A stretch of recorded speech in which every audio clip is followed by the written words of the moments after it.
कहानी की शुरुआत में हम एक हाई स्कूल में चल रहे बास्केटबॉल मैच को देखते हैं। उस मैच में मेसन नाम का एक लड़का खेल रहा था। उनकी टीम हार रही थी और मैच में सिर्फ 44 सेकंड बाकी थे। तो कोच ने डीन नाम के लड़के से कहा कि बॉल छीनकर जल्दी से मेसन को पास करना, क्योंकि वो उनकी टीम का सबसे बेस्ट शूटर था। सभी लड़के इस प्लान को फॉलो करने लग गए और जल्द ही मेसन ने 2 पॉइंट्स बना लिए। लेकिन तभी उसका ध्यान लोगों की भीड़ में एक जलते हुए आदमी पर गया। गेम जारी रही। डीन ने फिर से मेसन को बॉल दी और मेसन ने आखिरी सेकंड में बॉल फेंक दी। लेकिन तभी अचानक वो जलता हुआ आदमी फिर से उसके सामने आ गया। वो अपना काला हाथ उसकी तरफ बढ़ाने लगा। ठीक उसी वक्त पर बॉल भी बास्केट में चली गई और उनकी टीम मुकाबला जीत गई। खुशी के मारे मेसन को उसकी टीम वालों ने घेर लिया, लेकिन डरा हुआ मेसन जल्दी से चेंजिंग रूम की तरफ भागा और उसने अपना लॉकर खोलते वक्त अपने हाथ पर खड़े होते रोंगटों को महसूस किया। वो सारा सामान बाहर फेंकने लगा और आखिर में उसके हाथ में एक अजीब सी चीज लगी।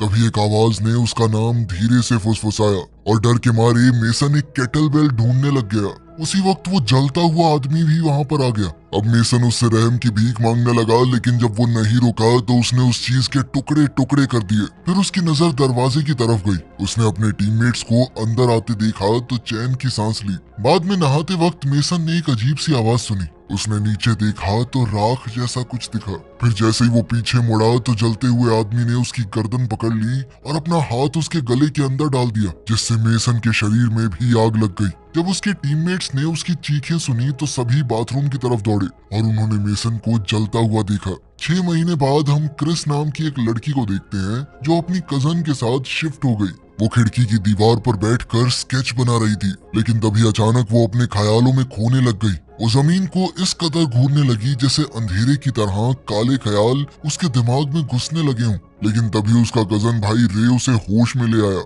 और कहा कि मैं तेरा सामान सेट करने में मदद कर देता हूँ। बाद में स्कूल पहुंचकर रे क्रिस को स्कूल दिखाने लगा। तभी उसकी नजर एली नाम की एक लड़की पर गई। क्रिस को एक लॉकर दिया गया जिसके ऊपर हॉर्स लिखा था। तभी रे ने बताया कि ये तो मेसन का निकनेम हुआ करता था। फिर डीन और उसके टीममेट्स ने क्रिस को घेर लिया। वो कहने लगे कि मेसन की इज्जत करते हुए इस लॉकर को यूज मत करो। लेकिन तभी ग्रेस नाम की एक लड़की बीच में आई। वो कहने लगी कि ये स्कूल बहुत पुराना है। इस हिसाब से जिनके भी लॉकर यहाँ पर थे वो सब लोग मर चुके हैं। कोई सेंस है इस बात की? ग्रेस को देखकर रे उससे फ्लर्ट करने की कोशिश करने लगा, मगर बेचारा नाकामयाब रहा। ठीक उसी समय डीन को पता चला कि क्रिस स्कूल में नई आई है। वो कहने लगा कि मैंने तो अफवाह सुनी थी कि तुम नशा मुक्ति केंद्र से बाहर आई हो। अपने बाप को मार दिया था ना तुमने? तभी एली ने उसे रोक दिया कि ये सब बकवास मत करो, मगर डीन फिर भी क्रिस का मजाक उड़ाता रहा। इस बात से गुस्सा होकर क्रिस ने उसके गोटों के ऊपर जबरदस्त लात दे मारी। तभी मिस्टर क्रेवन हॉलवे वहां पहुंच गए और उन्होंने गुस्से में आकर क्रिस, डीन, ग्रेस और रे को कॉलेज से कुछ दिनों के लिए निकाल दिया। जब एली ने क्रिस का बचाव करने की कोशिश की तो उसे भी कुछ दिनों के लिए एक्सपेल कर दिया गया। फिर जब सब लोग चले गए तो एली ने क्रिस से दोस्ती करने की कोशिश की, लेकिन क्रिस ने कह दिया कि मुझे तुम्हारी मदद की जरूरत नहीं है। एली के जाने के बाद क्रिस ने लॉकर खोला और उसे मेसन की बहुत सी चीजें मिली, जिनमें वो रहस्यमयी चीज भी थी जो उसने तोड़ डाली थी। एक फुसफुसाती हुई आवाज सुनकर क्रिस ने उसे खोलने का फैसला किया और उसके अंदर से एक सीटी निकली। क्रिस उसे बजाने ही वाली थी कि तभी घंटी बज गई और वो अपनी क्लास के लिए निकल पड़ी। दोपहर में क्रिस क्लास के लिए लेट पहुंची। जब उसने अपना बैग टेबल पर रखा तो सीटी बैग से बाहर निकल गई। डीन को लगा कि शायद ये स्मोक करने वाली पाइप है और उसने क्रेवन को बता दिया। वहीं केविन ने विसल को ध्यान से देखा और कहने लगा कि ये किसी तरह का म्यूजिकल इंस्ट्रूमेंट लग रहा है, और उसने नीचे लिखे हुए अक्षरों को देखकर ये पता लगाने की कोशिश की कि ये है क्या। क्रेवन ने जब इन अजीब से अक्षरों को पढ़ा तो ग्रेस उन्हें इंटरनेट पर सर्च करने लगी, जिससे पता चला कि इसका मतलब है मरे हुए को वापस बुलाना। उसकी कीमत का अंदाजा लगाने के लिए क्रेवन ने कहा कि मैं इस सीटी को अपने पास रखता हूँ। साथ ही उसने ये भी बताया कि क्रिस को ये स्कूल के लॉकर में मिली थी। उसने सभी स्टूडेंट्स को जल्दी जाने को कहा और साथ ही एक ऐसे लिखने का काम भी दे दिया। बच्चों के जाने के बाद क्रेवन ने ऑनलाइन उस सीटी के बारे में सर्च किया और उसे पता चला कि ये सीटी तो बहुत महंगी है, इसीलिए उसने विसल को बेचने का प्लान बनाया। लेकिन तभी उसे अपना नाम फुसफुसाती हुई एक आवाज सुनाई दी, जिसने उसे सीटी को बजाने के लिए मजबूर किया। क्रेवन ने वैसा ही किया और तभी खिड़की में दरार पड़ गई, जिसे देखकर वो बहुत घबरा गया और उसने सीटी को वापस रख दिया। लेकिन क्लासरूम से निकलने से पहले ही उसने ऑनलाइन सीटी को बेचने वाली डील डन कर दी। वहीं बाहर ग्रेस ने सबको बाद में मिलने के लिए कहा। फिर जब बाकी सब चले गए तो रे ने क्रिस से कहा कि तुम्हारे डैड के साथ जो कुछ हुआ वो तुम्हारी गलती नहीं थी, लेकिन क्रिस इस बारे में बिल्कुल बात नहीं करना चाहती थी। उस वक्त रे को याद आया कि वो कुछ भूल गया है और वो जल्दी से क्लासरूम की तरफ वापस भागा। वहाँ उसे क्रेवन का लैपटॉप खुला मिला जिसमें वो वेबसाइट पर सीटी की प्राइस देख रहा था और तभी उसे एक आइडिया मिल गया। इसी बीच क्रिस के पास नोआ आया जो अपने धर्म को फैलाने का काम करता था। नोआ ने क्रिस को चर्च आने का न्योता दिया और साथ ही वो उसे ड्रग्स बेचने की कोशिश करने लगा। जब वो नहीं मानी तो वो फ्री सैंपल भी दे रहा था, लेकिन उसी वक्त रे वापस आ गया और उसने नोआ से कहा कि मेरी बहन से दूर हो जाओ, लेकिन नोआ ने उसे लड़ाई में आसानी से हरा दिया। उसे कार पर दे मारा और फिर एक चाकू निकाल कर खुद को भगवान का भेजा हुआ आदमी बताने लगा और फिर क्रिस को कहने लगा कि अगर तुम्हें कोई भी जरूरत हो ना तो मैं कभी भी आ जाऊंगा। इतना कहकर वो वहाँ से चला गया। नोआ के जाते ही रे ने क्रिस को बताया कि ये आदमी अपनी चर्च में आने वाले बच्चों को नशा बेचता है और 1 साल पहले एक बच्चा ओवरडोज की वजह से मर भी गया था। शाम के वक्त क्रेवन को पता चला कि डब्बे के अंदर से विसल गायब है। उसने सीटी को हर जगह ढूंढा लेकिन उसे कहीं नहीं मिली। फिर उसने आवाज सुनी और सोचा कि शायद ये सफाई वाला होगा, लेकिन जब वो बाहर गया तो उसे अंधेरे में एक अजीब सी आकृति नजर आई। अचानक क्रेवन को अपने कंधे पर किसी का हाथ महसूस हुआ और वो डर गया, लेकिन वो सच में सफाई वाला था। तब तक वो रहस्यमयी आकृति गायब हो चुकी थी, इसीलिए क्रेवन ने सोचा कि शायद ये बस मेरा वहम होगा। फिर वो क्लासरूम में वापस आया और उसने नोटिस किया कि उसे अपनी सांसें दिख रही हैं। फिर वो जैसे ही मुड़ा तो उसे एक डरावना शैतान दिखा जिसके मुंह से अजीब सा खून निकल रहा था। इस डरावने इंसान ने क्रेवन को दोनों हाथों से पकड़कर उसके फेफड़ों को दबा दिया जब तक कि वो मर नहीं गया। तभी वो सफाई वाला भी दरवाजे के पास से गुजरा, लेकिन उसे कुछ भी नहीं दिखा।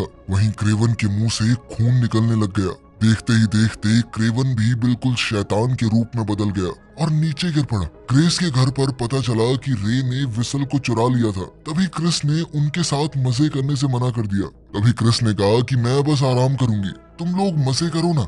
लेकिन एली को घूरने से वो खुद को रोक नहीं पाई, जो उस वक्त डायबिटीज का इंजेक्शन अपनी टांग में लगा रही थी। क्रिस का भाई टिमी उनकी पार्टी में झांकने की कोशिश करता रहा, लेकिन उन्होंने उसे उसके कमरे में भेज दिया। जब क्रिस ने सबको बताया कि अब मुझे जाना चाहिए, तो एली उसे रुकने के लिए मनाने की कोशिश करने लगी। उसी वक्त डीन ने ग्रेस को डेयर दिया कि उस सीटी को बजाओ, और जैसे ही उसने सीटी बजाई तो सब लोगों ने अपने कान बंद कर लिए, क्योंकि एक दर्दनाक आवाज कुछ सेकंडों तक गूंजती रही। जब ये सब कुछ खत्म हुआ तो डीन सबको चुप रहने के लिए कहने लगा, क्योंकि उसे कुछ और सुनाई दे रहा था।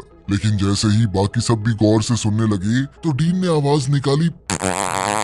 खैर फिर क्रिस वहां से चली गई तो एली भी उसके पीछे भागी ताकि उसे हार्वेस्ट फेस्टिवल में आने के लिए इनवाइट कर सके। उसने क्रिस से कहा कि अगर तुम आओगी तो मुझे बहुत अच्छा लगेगा। जब क्रिस ने हाँ कह दिया तो एली वहां से चली गई। फिर क्रिस रे से पूछने लगी कि एली लड़कों को पसंद करती है या लड़कियों को, लेकिन रे के पास इसका कोई जवाब नहीं था।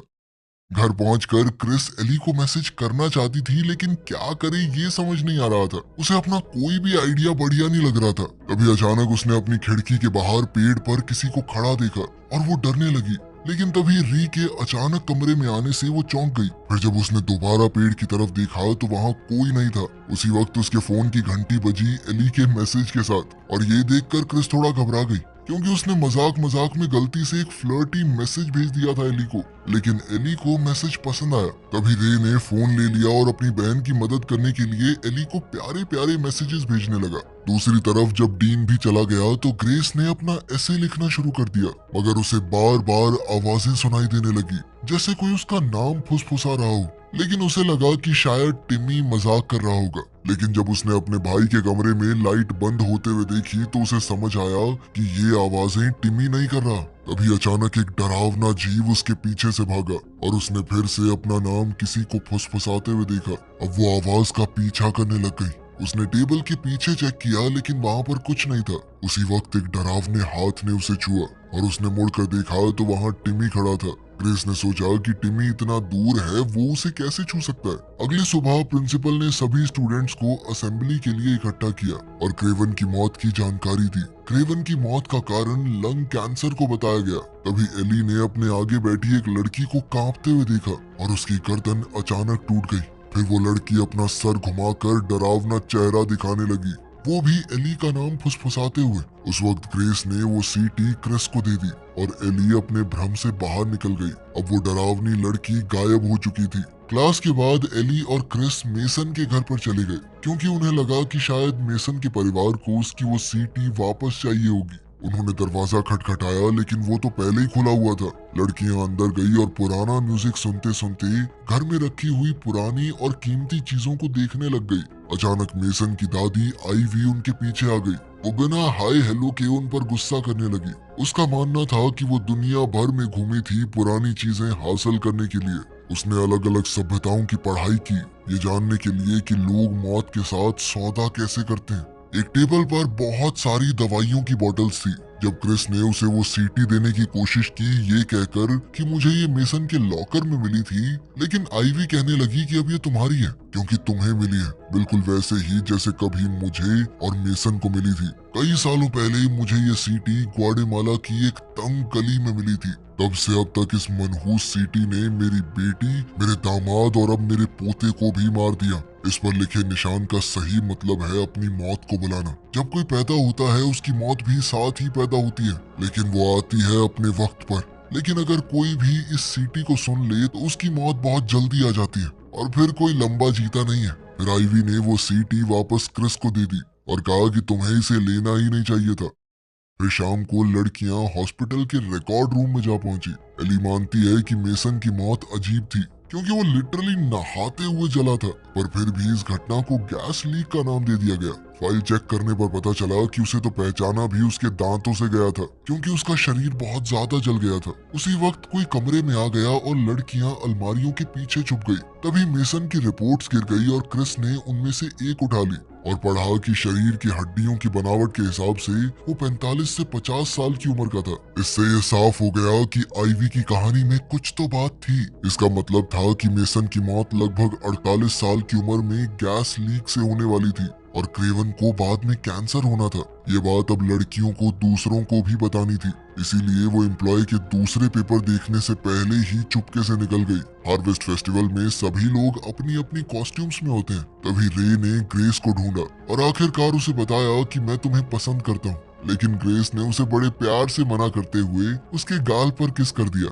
और फिर अपने बॉयफ्रेंड से मिलने चली गई। डीन रे के कॉस्ट्यूम का मजाक उड़ाने लगा और हमारे बेचारे दिल टूटे आशिक रे ने शराब पीना शुरू कर दिया। जब एली और क्रिस वहां पर आई तो नोआ ने उन्हें तंग करने की कोशिश की और उन्हें अजीब अजीब नामों से पुकारने लगा, लेकिन तभी एली ने उसके गोटों पर जोरदार लात दे मारी और बदले में नोआ ने अपना चाकू निकाल लिया। लेकिन क्रिस ने उसके हाथ पर पैर रखकर उससे चाकू छीन लिया। फिर क्रिस ने उसकी नाक पर चाकू रख दिया और उसे बचाने का जिक्र करने लगी जो ओवरडोज से मर गया था। लेकिन नोआ कहने लगा कि मुझे कुछ नहीं पता। ये सुनकर क्रिस ने उसकी नाक काट दी और फिर चाकू को फेंक दिया। इसी दौरान डीन और ग्रेस एक भूल भुलैया में अलग अलग हो गए जहाँ उन्हें बार बार कॉस्ट्यूम्स पहने हुए लोग डरा रहे थे। डीन ने लकड़ी का एक गोल बोर्ड ढूंढा और उसे घुमा दिया, जिसका रिजल्ट आया कि तुम अपनी किस्मत खुद तय करते हो। तभी भूल भुलैया में ग्रेस एकदम हैरान रह गई जब उसने एक बूढ़ी औरत को करिश्माई रोशनी से घिरा हुआ देखा। जब उस बूढ़ी औरत ने उसका नाम लिया तो ग्रेस डर के मारे वहां से चली गई,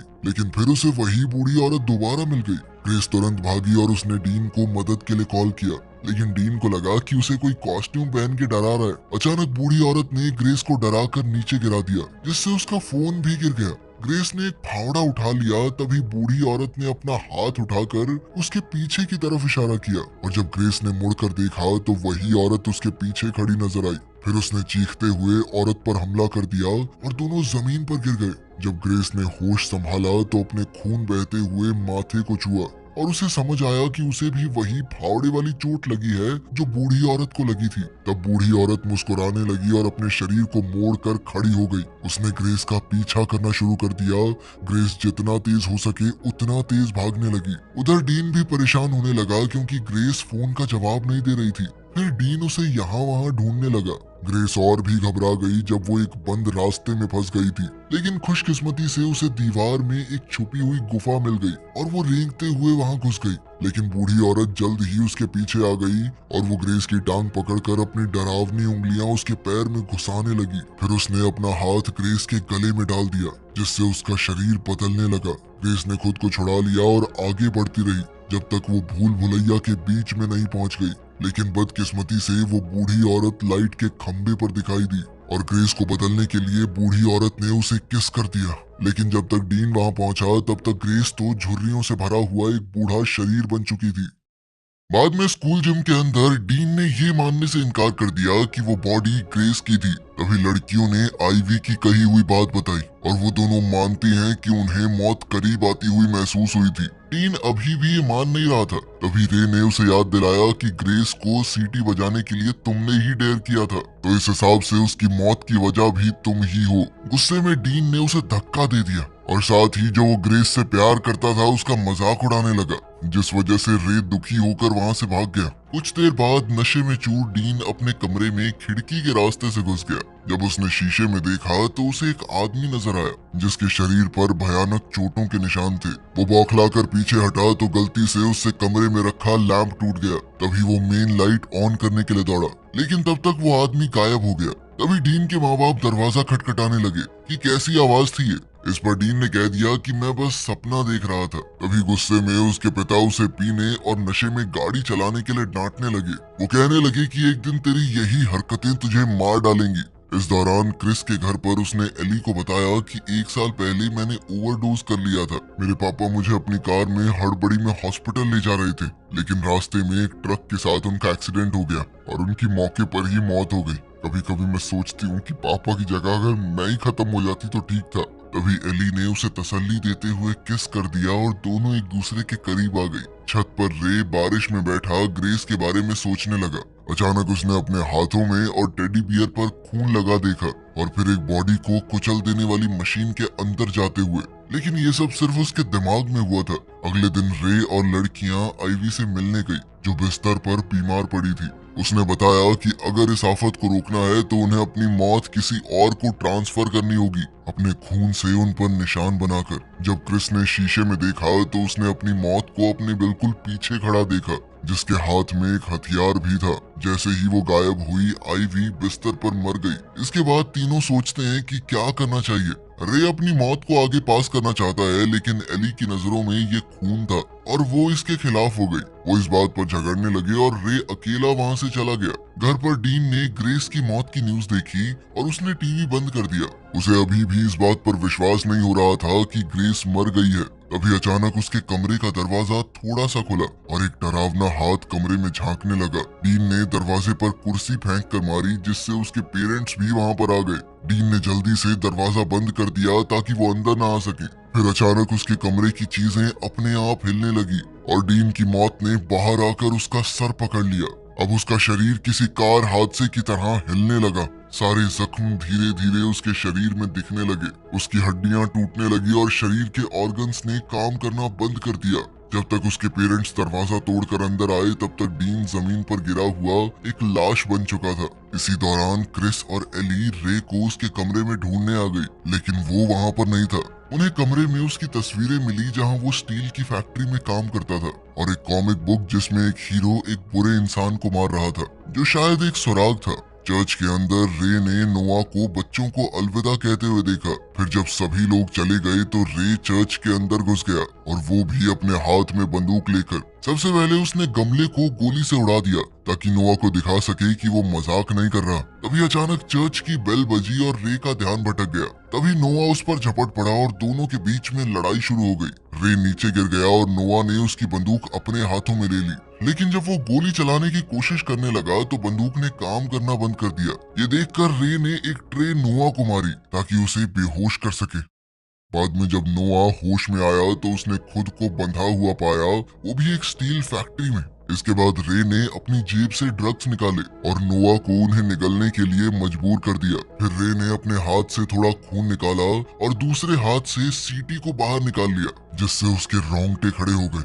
जब रे नोआ पर खून से निशान बनाने लगा तभी लड़कियां उसे रोकने के लिए पहुंच गई, लेकिन उसने उन पर बंदूक तान कर उन्हें पीछे हटने को कहा। नोआ रहम की भीख मांगने लगा और साथ ही लड़कियां भी कहने लगी कि मत करो ऐसा। इतना सब सुनने के बाद रे ने अपना हाथ वापस खींच लिया। तभी रे कहने लगा कि हर किसी को एक बार तो मरना होता है और इस बात को सुनकर क्रिस को एक आइडिया आया। उसी वक्त रे को अपना नाम सुनाई दिया और उसके घायल हाथ को एक अनजान ताकत ने खींच लिया। उसके हाथ से बंदूक भी गिर गई। लड़कियों ने उसे बचाने की कोशिश में उसे पकड़ लिया, लेकिन अब देर हो चुकी थी। उसका शरीर टूटने लग गया जैसे उसे मशीन में मरना था। जब उसके शरीर का आधा हिस्सा ही बचा तो उसके चीथड़े उड़ गए। ये देखकर नोआ तो बेहोश हो गया। अपने भाई की इतनी घिनौनी मौत देखकर क्रिस भी बहुत ज्यादा डर गई और एली को उसे संभालना पड़ा। उसने उसे याद दिलाया कि तुझे एक आइडिया आया था ना, वो क्या है। अब लड़कियां जल्दी से एली की कार की तरफ दौड़कर हॉस्पिटल पहुंची। तभी क्रिस ने अपना प्लान समझाना शुरू किया। इंसुलिन का इस्तेमाल करके, जो कि ब्लड शुगर को रोकता है, वो दिल को रोक सकते हैं और फिर एक दूसरा इंजेक्शन देकर हम एक दूसरे को वापस जिंदा कर सकते हैं। यह बिल्कुल मरने जैसा ही होगा, लेकिन शायद ये तरीका हमारी मौत को हमसे दूर कर दे। वो दोनों सारा सामान बिल्डिंग के अंदर ले आई, जहाँ क्रिस अपनी मौत को अपना इंतजार करते हुए देखती है। फैक्ट्री के सामान का इस्तेमाल करके लड़कियों ने सारी तैयारियां कर ली और दरवाजा भी बंद कर दिया। क्रिस पहले एली को बचाना चाहती थी, लेकिन एली ने उसे हैरान कर दिया उसकी बाजू में इंसुलिन का इंजेक्शन लगाकर, जिससे क्रिस को समझ आ गया कि उसकी मौत इसी पल को दिखाती है। क्रिस का शरीर बर्फ की तरह ठंडे पानी के टब में गिर गया और एली ने उसे वहां रखा जब तक उसके दिल की धड़कन रुक नहीं गई। जैसे ही वो मरने लगी, क्रिस ने मन ही मन अपने परिवार से माफी मांगी। फिर एली ने क्रिस को बाहर निकाला और उसे एक इंजेक्शन लगा दिया और फिर इलेक्ट्रिक शॉक का इस्तेमाल करने लग गई। क्रिस लगभग जाग गई, लेकिन उसकी मौत ने उसके दिमाग पर कब्जा कर लिया। वो उसे मरा हुआ ही रखना चाहती थी। मजबूर होकर एली ने सीपीआर करना शुरू कर दिया, लेकिन मौत ने क्रिस को कसकर पकड़ रखा था। उसी वक्त नोआ होश में आ गया और वो कुर्सी से खुद को आजाद करने में कामयाब हो गया। बंदूक उठाने के बाद वो दरवाजे को हथौड़े से तोड़ने लगा। तभी एली की मौत भी सामने आ गई।